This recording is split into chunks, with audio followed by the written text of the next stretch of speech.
হাড়ি থেকে একে একে বিষাক্ত সাপ বের করে রাখা হচ্ছে মঞ্চের ওপর। এরপর শুরু প্রতিযোগিতা।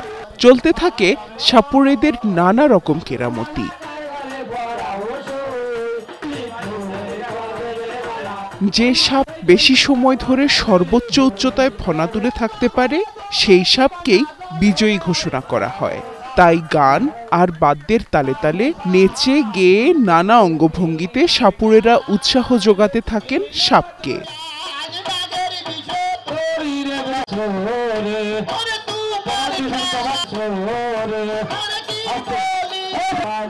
আর বুধ হয়ে খেলা দেখায় মগ্ন শিশু থেকে শুরু করে সব বয়সী হাজারো নারী পুরুষ। দর্শকদের আনন্দ দেওয়ার পাশাপাশি এই ঝাপান খেলা যেন চিরতরে হারিয়ে না যায় সেই লক্ষ্যে দেশের বিভিন্ন প্রান্তে প্রতিযোগিতায় অংশ নেন বলে জানান